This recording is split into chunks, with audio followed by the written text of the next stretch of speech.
Аттуу команда. Бүгүн реферальный ссылка алууну үйрөнөбүз. Анда мен өзүмдүн жеке кабинетиме кирдим. Бул жеке кабинеттен оң жактагы 3 сызыкчаны басабыз. Бул жерден структура дегенди тандайбыз дагы. Структурадан приглашение дистрибьютора дегенди тандап, бул мынау көк жазуу менен жазылган ссылканы колубузду басып туруу менен биз өзүбүзгө копировать эттик. Копировать этип алдым. Ушинтип биз эми командаңызга жаңыдан гана новичок болуп кирип жаткан кызга жөнөтөсүз бул ссылканы.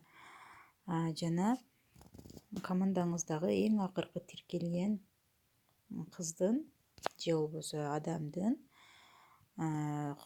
ошонун номерин жазуу керек бул ссылканын эң акырына. Ал үчүн биз ал номерди кайсы жерден көрөбүз? Кайра эле 3 сызыкчаны басып, структура дегенди басабыз. Бул жерден просмотр структуры. Анан бул жерге эң акыркы ай мартта эң акырында кайсы кыз тиркелди? Бул жерден көрөбүз. Менде эң акыры Перизат деген кыз тиркелди. Ушул Перизаттын номерин жазабыз. 32 64 60. Эми личный кабинеттен чыгып,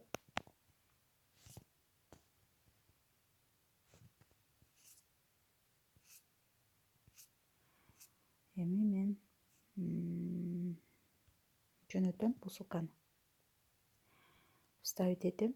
Эң акырдагы 29.06.67 дегенди өчүрөм. 32 64 60 деп бул ссылканы жиберем.